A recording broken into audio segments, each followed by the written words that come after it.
नमस्कार।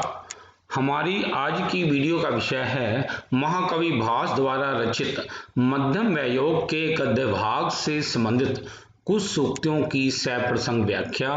मैं डॉक्टर सलील Kumar, associate professor, आपका KRM DAV कॉलेज नकोदर की ऑनलाइन DAV डिजिटल पाठशाला में स्वागत करता हूं। महाकवि भास परिणीतम मध्यम व्यायोग। इस नाटक में एक ब्राह्मण परिवार को घटोत्कच नामक राक्षस घेर लेता है। तब अपने परिवार को बचाने हेतु उस ब्राह्मण का मंझला पुत्र उस राक्षस के साथ खुशी खुशी जाना चाहता है। तब मध्यम पांडव भीम द्वारा उस राक्षस से उस ब्राह्मण का उद्धार किया गया है। मध्यम व्यायोग BA तृतीय सेमेस्टर, गुरु नानक देव यूनिवर्सिटी अमृतसर के संस्कृत विषय हेतु निर्धारित संस्कृत नाटक। हम यहाँ पर महाकवि भास परिणीतम मध्यम व्यायोग के गद्य भाग से संबंधित कुछ महत्वपूर्ण सूक्तियों की सप्रसंग व्याख्या करने जा रहे हैं।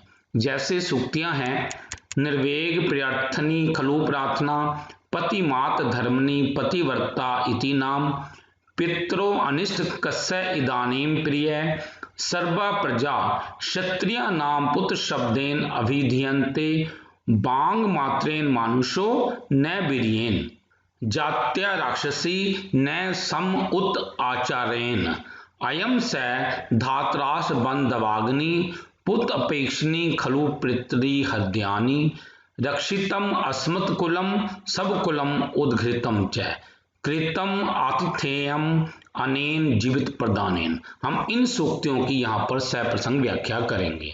अब पहली सूक्ति है निर्वेग प्रयर्थनी खलु प्रार्थना। निर्वेग प्रयर्थनी यानी कि निर्वेग में वैराग्य की विरोधनी होती है। खलु प्रार्थना निश्चय रूप से प्रार्थना या याचना वैराग्य की विरोधनी होती है। प्रस्तुत सूक्ति महाकवि भास द्वारा लिखित नाटक मध्यम व्यायोग में से ली गई है। यह सूक्ति केशव दास ब्राह्मण के द्वारा अपने बड़े पुत्र को कही गई है। जब घटोत्कच नामक राक्षस की आकृति को देखकर सारा ब्राह्मण परिवार भयभीत हो जाता है, तब ब्राह्मणी अपने पति को कहती है कि हमें किसी को सहायता के लिए पुकारना चाहिए। तब ब्राह्मण का ज्येष्ठ पुत्र निराश होकर अपनी माता से कहता है कि यह जंगल तो एकदम सूना सा प्रतीत हो रहा है, यहाँ तो बस तपस्या और ध्यान लगाने वाले तपस्वी और मनस्वी लोग ही हो सकते हैं, तो ऐसे में हमें यहाँ से किसी से सहायता मिलना नामुमकिन प्रतीत होता है। तब अपने पुत्र की बात सुनते ही ब्राह्मण के अंदर आशा की किरण जाग जाती है और वह कहता है कि पांडवों का आश्रम यहाँ आसपास ही निश्चय रूप से कहीं स्थित है, पांडव लोग हमारी अवश्य सहायता कर सकते हैं। तब ब्राह्मण का ज्येष्ठ पुत्र कहता है पिताजी पांडव लोग वहां नहीं हैं, वे तो सप्तकुंभ नामक यज्ञ में सम्मिलित होने के लिए महर्षि धौम्य के आश्रम गए हैं। तब यह सुनकर वह वृद्ध ब्राह्मण जैसे ही कुछ निराश होता है तो ब्राह्मण का ज्येष्ठ पुत्र कहता है पिताजी सभी नहीं गए हैं, यहाँ आश्रम में रक्षा के लिए मध्यम पांडव भीम को नियुक्त करके गए हैं। यह सुनकर वृद्ध ब्राह्मण आशा से खिल उठता है और वह कहता है यदि ऐसी बात है तो सभी पांडव पास ही हैं।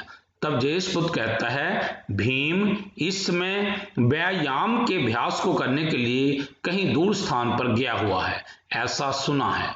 यह सुनकर वृद्ध ब्राह्मण निराश होकर कहता है कि हाय हम तो निराश हो गए, अब क्या चारा है, अब क्या किया जा सकता है, अब तो इस घटोत्कच की शरण में चलते हैं, देखते हैं क्या होता है। तब ये सुनकर उस ब्राह्मण का ज्येष्ठ पुत्र अपने पिता से कहता है कि ऐसा प्रयास मत करो, अर्थात आपका यह प्रयास व्यर्थ जाएगा। तब मन में एक आशा रखते हुए अपने पुत्र को समझाते हुए ब्राह्मण कहता है कि याचना वैराग्य की विरोधनी होती है अर्थात इस समय कोई अन्य चारा दृष्टिगोचर नहीं हो रहा है, तो इस समय इस राक्षस से याचना ही कर लेनी उचित प्रतीत हो रही है। हो सकता है कि याचना करने पर यह हमें छोड़ दे। इस प्रकार ब्राह्मण समझता है कि न कुछ करने के अर्थात यूं ही खड़े खड़े रहने से अर्थात वैराग्य भाव न रखने से कोई लाभ नहीं, अतः मन में आशा रखते हुए वह याचना करना ही उचित मानता है, क्योंकि उसकी दृष्टि में याचना वैराग्य की विरोधनी है। अब हम आते हैं अगली सूक्ति पर। पतिमात धर्मनी प्रतिवर्ता इति नाम। पतिमात धर्मनी अपने पति की पालन करने वाली, प्रतिवर्ताति नाम प्रतिवर्ता स्त्री हूँ। सलार्थ पति धर्म का पालन करने वाली मैं प्रतिवर्ता नारी हूँ। प्रस्तुत सूक्ति महाकवि भास द्वारा लिखित नाटक मध्यम वयोग में से ली गई है। यह सूक्ति ब्राह्मणी द्वारा अपने पति केशवदास ब्राह्मण को कही गई है। हिडम्बा नामक राक्षसी ने अपने व्रत की पालना के लिए अपने पुत्र घटोत्कच को किसी पुरुष को लाने के लिए कहा था, अतः माता की इच्छा पूर्ति हेतु घटोत्कच जंगल में किसी पुरुष की तलाश करने लगा। इसी दौरान केशवदास नामक ब्राह्मण अपने तीनों पुत्रों और अपनी पत्नी समेत जंगल के रास्ते से जा रहा था, तो घटोत्कच उन्हें घेर लेता है और उसे कहता है कि यदि आप अपने परिवार को सकुशल देखना चाहते हो तो मेरे लिए अपना कोई एक पुत्र छोड़कर यहाँ से भाग जाओ। तब वह पुत्र स्नेही बूढ़ा ब्राह्मण उसके प्रस्ताव को पूर्ण करने में अपनी असमर्थता प्रकट कर देता है और अपनी पत्नी और अपने तीनों पुत्रों को बचाने हेतु वह अपना शरीर राक्षस रूपी अग्नि में भेंट करना चाहता है। तब उसकी पत्नी ब्राह्मणी अपने पति को रोकते हुए कहती है, हे पतिदेव, ऐसा ना करो, पति धर्म का पालन करने वाली मैं प्रतिवर्ता नारी हूँ, इसलिए मैं ही अपने शरीर से अपने पति और अपने कुल की रक्षा करना चाहती हूँ। इस प्रकार ब्राह्मणी अपने पति धर्म का पालन करने वाली प्रतिवर्ता नारी है, इसलिए वह अपने सम्मुख अपने पति को मौत के मुख में जाते हुए कैसे देख सकती है, इसलिए वह अपने पति को बलिदान देने से मना करती है और स्वयं अपने पति के स्थान पर अपना बलिदान देना चाहती है। अब हम आते हैं तीसरी सूक्ति पर। पित्रो अनिष्टै कस्य इदानीम प्रियः। पित्रो अनिष्टै कस्य इदानीम पित्रो। पिता मतलब माता पिता के द्वारा न चाहा गया मुझे कौन प्रिय है। पितरों में माता पिता का अनिष्ट न चाहा गया, इदानीम अब कस्य प्रिय किसका प्रिय हूँ। माता पिता के द्वारा न चाहा गया मैं इसमें किसका प्रिय हूँ। प्रस्तुत उक्ति महाकवि भास द्वारा लिखित नाटक मध्यम वयोग में से ली गई है। यह उक्ति मध्यम ब्राह्मण पुत्र के द्वारा अपने मन में बोली गई है। व्याख्या। हिडम्बा नामक राक्षसी ने अपने व्रत की पालना के लिए अपने पुत्र घटोत्कच को किसी पुरुष को लाने के लिए कहा था, अतः माता की इच्छा पूर्ति हेतु घटोत्कच जंगल में किसी पुरुष की तलाश करने लगा। इसी दौरान केशवदास नामक ब्राह्मण अपने तीनों पुत्रों और अपनी पत्नी समेत जंगल के रास्ते से जा रहा था, तो घटोत्कच उन्हें घेर लेता है और उसे कहता है कि यदि आप अपने परिवार को सकुशल देखना चाहते हो तो मेरे लिए अपना कोई एक पुत्र छोड़कर यहाँ से भाग जाओ। तब ब्राह्मण और ब्राह्मणी अपना शरीर राक्षस रूपी अग्नि में भेंट करना चाहते हैं, किंतु घटोत्कच को ब्राह्मण का बूढ़ा शरीर और ब्राह्मणी का स्त्री शरीर स्वीकार नहीं है। तब ब्राह्मण का बड़ा पुत्र, मध्यम पुत्र और छोटा पुत्र अपने परिवार को बचाने हेतु अपने आप को राक्षस रूपी अग्नि में भेंट करना चाहते हैं। तब परिवार की रक्षा हेतु अपना अपना बलिदान देने के इच्छुक अपने पुत्रों को देखकर मन ही मन रोते हुए वृद्ध कहता है कि मुझे ज्येष्ठ पुत्र बहुत प्रिय है, मैं उसे नहीं त्याग सकता।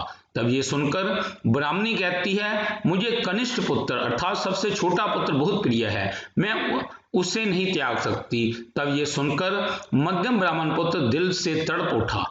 तब उसे अवश्य ही उसमें ऐत्रेय ब्राह्मण की सुनय शेषा की कथा याद आ गई होगी। उस कथा के अनुसार अकाल से साया हुआ अजिगर्क भूख शांत करने के लिए अपने पुत्रों को बेचने के लिए उतारू हो जाता है। बड़ा पुत्र शून्यपुच्छ पिता को प्रिय था, छोटा पुत्र शूनो लांगुर माता को प्रिय था। माता पिता के द्वारा न चाहा गया बेचारा मध्यम पुत्र शून्यशेषक को बिक कर रोहिताश्व के पास जाना पड़ा। तत्पश्चात मध्यम ब्राह्मण पुत्र दिल से करा उठा, उसने कहा, माता पिता के द्वारा न चाहा गया मैं इसमें किसका प्रिय हूँ। यह सुनकर मुस्कुराते हुए घटोत्कच कहता है, मैं तो ये चाहता हूँ जल्दी मेरे पास आ जा। अब हम अगली सूक्ति पर आते हैं। सर्वा प्रजा क्षत्रिय नाम पुत्र शब्देन अभिधीयन्ते। क्षत्रिय लोग सारी प्रजा को पुत्र शब्द से ही पुकारते हैं।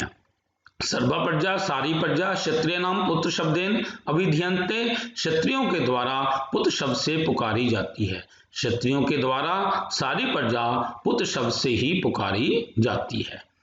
प्रस्तुत सूक्ति महाकवि भास द्वारा लिखित नाटक मध्यम वयोग में से ली गई है। यह उक्ति भीम के द्वारा घटोत्कच को कही गई है।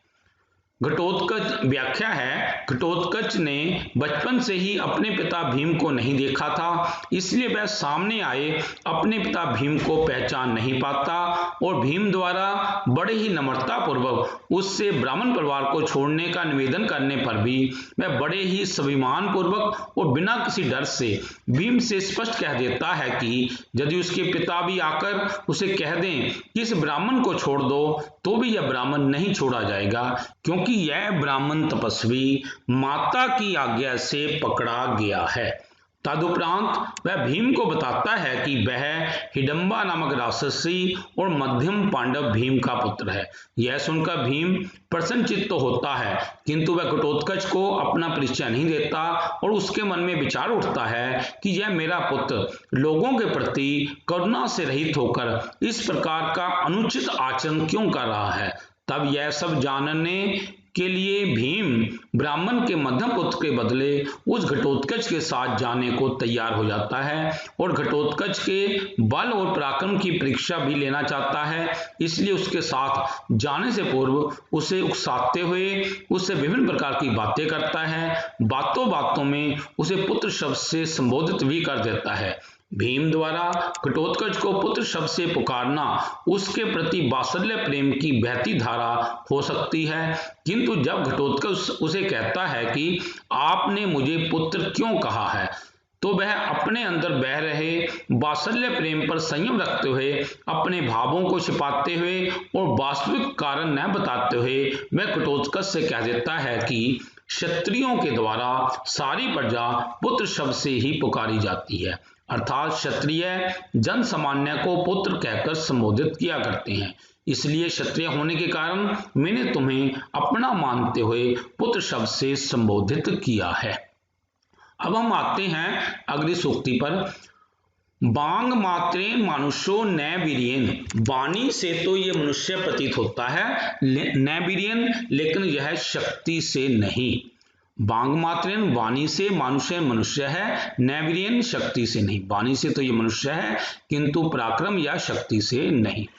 प्रस्तुत सूक्ति महाकवि भास द्वारा लिखित नाटक मध्यम वयोग में से ली गई है। यह सूक्ति घटोत्कच द्वारा अपनी माता हिडंबा को कही गई है। व्याख्या है, घटोत्कच अपनी माता के व्रत की पूर्ति हेतु आहार के रूप में मध्यम ब्राह्मण पुत्र को लेकर जाना चाह रहा था। तब भीम ने उसे इस निंदित कार्य से रोक दिया और वह घटोत्कच को कह देता है कि उस ब्राह्मण पुत्र के बदले वह क्षत्रिय होने के कारण उसके साथ जाएगा।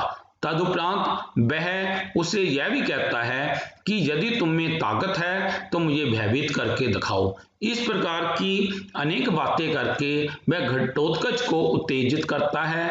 परिणाम स्वरूप घटोत्कच एक विशाल वृक्ष को उखाड़कर और एक पर्वत के शिखर को उखाड़कर भीम पर प्रहार करके भीम को डराना चाहता है, परंतु इन प्रहारों का भीम पर कोई असर नहीं होता और वह हंसते हंसते इन प्रहारों को निष्फल कर देता है।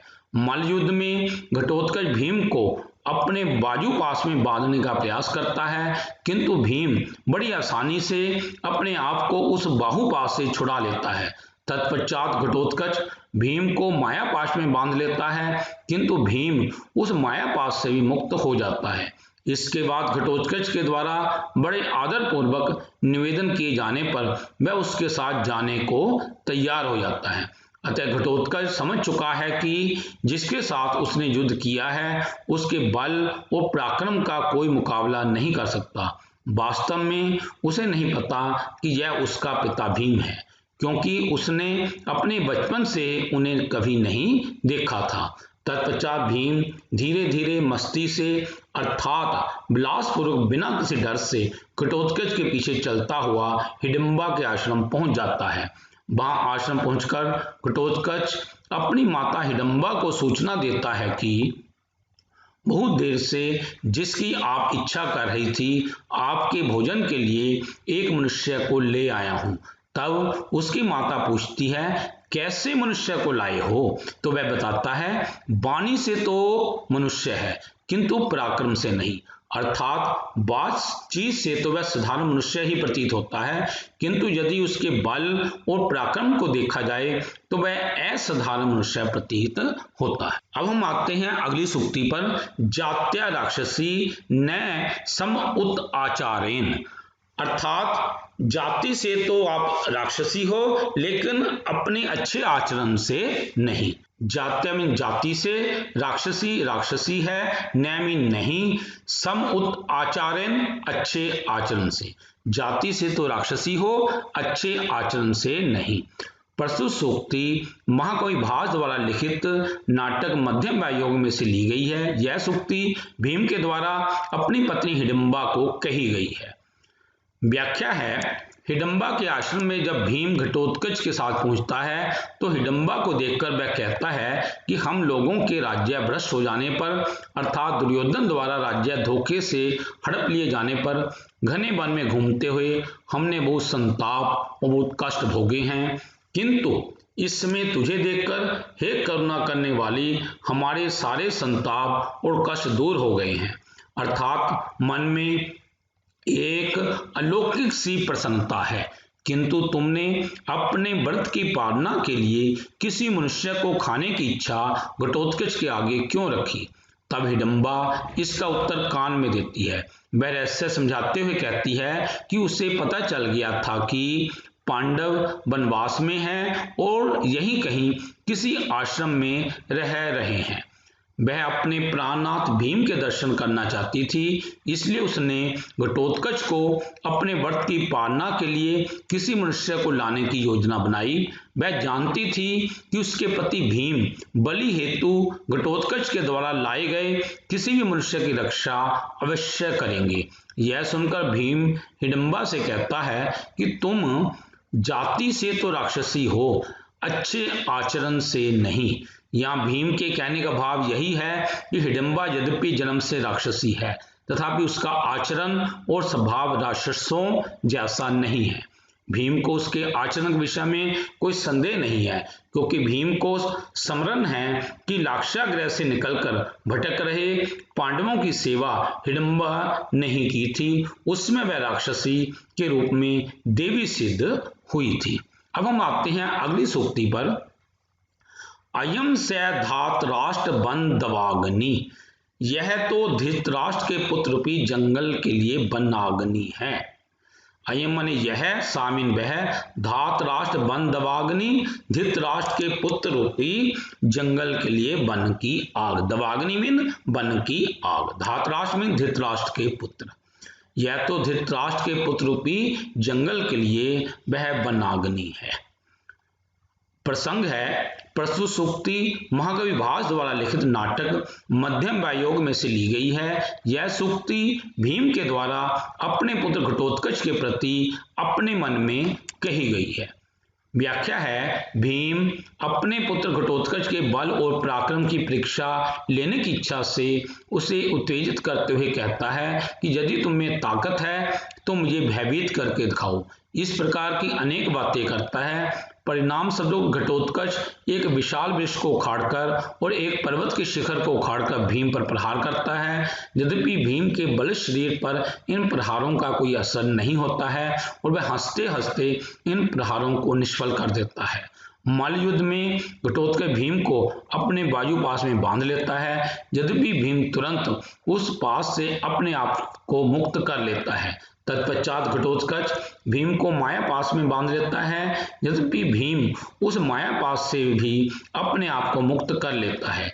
इन सब से भीम समझ चुका है कि घटोत्कच भी उसके समान ही बल और पराक्रम से संपन्न है।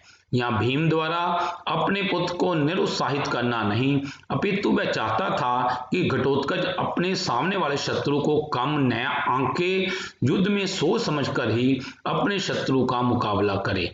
बस वह घटोत्कच को यही सिखाना चाहता था और उसके अहम को दूर करना चाहता था। वह उसने दूर कर दिया।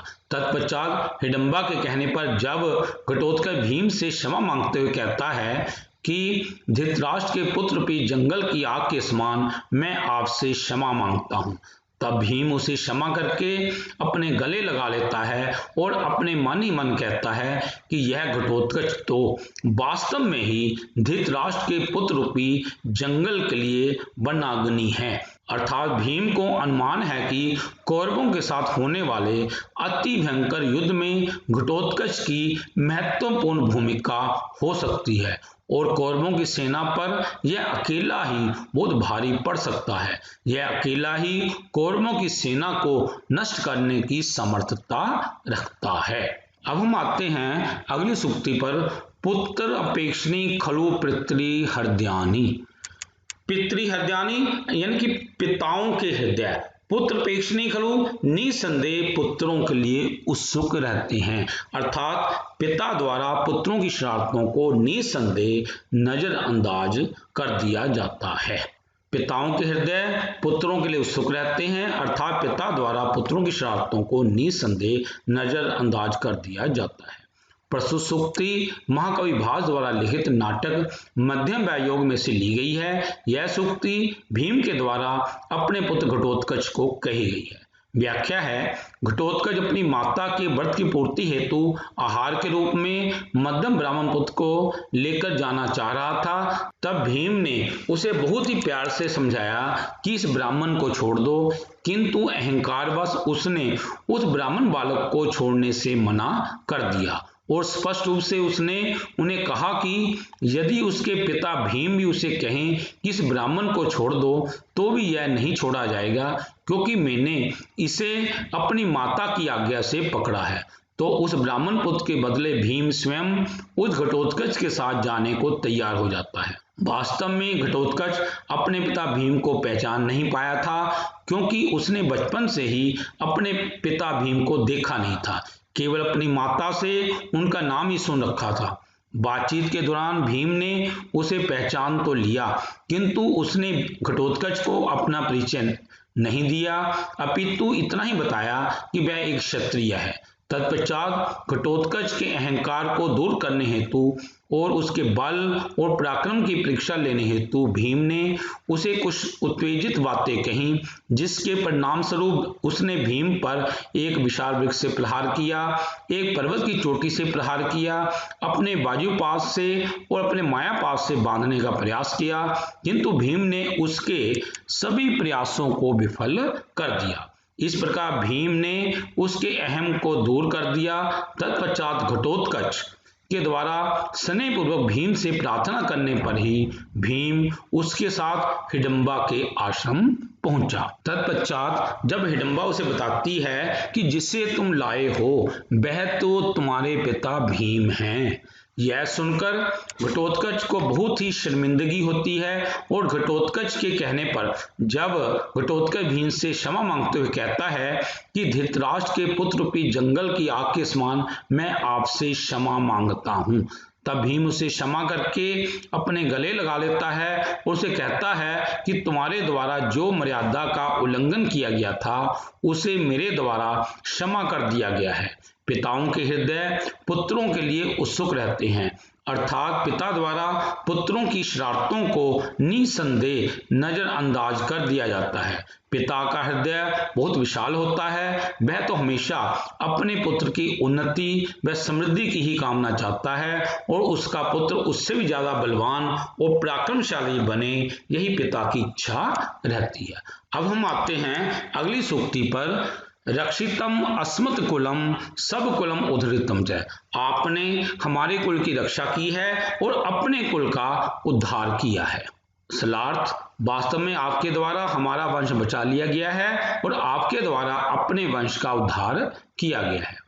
प्रस्तुत सूक्ति महाकवि भास द्वारा लिखित नाटक मध्यम व्यायोग में से ली गई है। यह सूक्ति केशवदास ब्राह्मण के द्वारा भीम को कही गई है। व्याख्या है, हिडम्बा को जब पता चला कि जुए में राज्य हारने के बाद पांचों पांडव वनवास में हैं और वे यहीं कहीं किसी आश्रम में रह रहे हैं, तो वह अपने प्राणनाथ भीम के दर्शन करना चाहती थी। इसलिए उसने घटोत्कच को अपने व्रत की पालना के लिए किसी मनुष्य को लाने की योजना बनाई। वह जानती थी कि उसके पति भीम बलि हेतु घटोत्कच के द्वारा लाए गए किसी मनुष्य की रक्षा अवश्य करेंगे।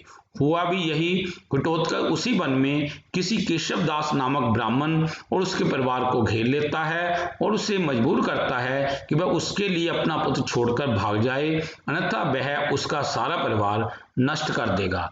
इसी दौरान भीम उस घटना स्थल पर पहुंच जाता है। उसके अंदर ब्राह्मणों के प्रति बहुत आदर सत्कार है, इसलिए वह उस ब्राह्मण के पुत्र की रक्षा हेतु उस घटोत्कच के साथ चल पड़ता है और हिडम्बा जो चाहती थी उसकी योजना सफल हो जाती है। तब अपनी पत्नी हिडम्बा को देखकर भीम को अलौकिक आनंद की प्राप्ति हो जाती है। इसलिए वह केशवदास ब्राह्मण का आदर सत्कार पूर्वक धन्यवाद करते हुए कहता है कि आपके कारण ही उसे अपनी पत्नी हिडम्बा और पुत्र घटोत्कच की प्राप्ति हुई है। आपकी कृपा से ही ये सब कुछ शुभ हो पाया है। यह सुनकर केशवदास ब्राह्मण कहता है, वास्तव में आपके द्वारा ही हमारा वंश बचा लिया गया है और आपके द्वारा अपने वंश का उद्धार किया गया है, अर्थात आपने मेरे सारे परिवार की इस घटोत्कच नामक राक्षस से रक्षा की है।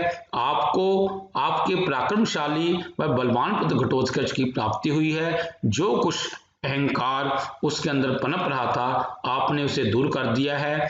आपको अपनी पत्नी हिडम्बा से मिलकर जो प्रसन्नता हुई और आपके मन में अपनी पत्नी और पुत्र के प्रति जो जो शंकाएं थी, वे सब इस हिडम्बा पुनर्मिलन के अवसर पर समाप्त हो गई हैं। अब हम आते हैं अगली सूक्ति पर।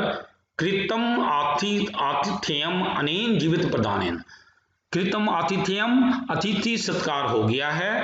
अनेन जीवित प्रदानेन, जीवन प्रदान होने से, इस प्राणदान से ही अतिथि सत्कार हो गया है। प्रस्तुत सूक्ति महाकवि भास द्वारा लिखित नाटक मध्यम व्यायोग में से ली गई है। यह सूक्ति केशवदास ब्राह्मण के द्वारा भीम को कही गई है। व्याख्या है, हिडम्बा को पता चल गया था कि जुए में राज्य हारने के बाद पांचों पांडव वनवास में हैं और वे यहीं कहीं किसी आश्रम में रह रहे हैं। वह अपने प्राणनाथ भीम के दर्शन करना चाहती थी, इसलिए उसने घटोत्कच को अपने व्रत की पालना के लिए किसी मनुष्य को लाने की योजना बनाई। वह जानती थी कि उसके पति भीम बलि हेतु घटोत्कच के द्वारा लाए गए किसी भी मनुष्य की रक्षा अवश्य करेंगे। हुआ भी यही। घटोत्कच उसी वन में किसी केशवदास नामक ब्राह्मण और उसके परिवार को घेर लेता है और उसे मजबूर करता है कि वह उसके लिए अपना पुत्र छोड़कर भाग जाए, अन्यथा वह उसका सारा परिवार नष्ट कर देगा। इसी दौरान भीम उस घटना स्थल पर पहुंच जाता है। उसके अंदर ब्राह्मणों के प्रति उद आदर सत्कार है। वह उस ब्राह्मण के पुत्र की रक्षा हेतु उस घटोत्कच के साथ चल पड़ता है और हिडम्बा जो चाहती थी उसकी योजना सफल हो जाती है। घटोत्कच के साथ हिडम्बा के आश्रम पहुंचकर भीम तब अपनी पत्नी हिडम्बा को देखकर बहुत प्रसन्न होता है और हिडम्बा से मिलकर हिडम्बा के प्रति और अपने पुत्र के प्रति सभी प्रकार की शंकाएं दूर हो जाती हैं और उसे हिडम्बा को मिलकर अलौकिक आनंद की प्राप्ति होती है। इसलिए वह केशवदास ब्राह्मण का आदर सत्कार करता हुआ कहता है कि आपकी कृपा से तो यह सब कुछ शुभ हो पाया है। हमारा आश्रम पास ही है, वहां विश्राम करके जाना अर्थात हमारे आश्रम को अपने चरणों से सुशोभित करके जाना। तो केशवदास ब्राह्मण भीम से कहता है कि इस प्राण दान से ही अतिथि सत्कार हो गया है। वास्तव में आपके द्वारा हमारा वंश बचा लिया गया है। आपने मेरे सारे परिवार की इस घटोत्कच नामक राक्षस से रक्षा की है, अतः मेरे परिवार की प्राण रक्षा को ही अतिथि सत्कार मैं समझता हूँ। अतः आपके द्वारा अतिथि सत्कार बहुत ही अच्छे प्रकार से संपन्न हुआ है। इति शुभम। प्रिय साथियों, यदि आपको ये वीडियो पसंद आया हो तो कृपया लाइक, कमेंट और शेयर अवश्य करें। यदि आपका कोई सुझाव हो तो कृपया हमारे व्हाट्सएप नंबर 9417347739 पर सुझाव लिखिए। कृपया हमारे चैनल सलिल कुमार राजपूत को सब्सक्राइब भी करें। धन्यवाद।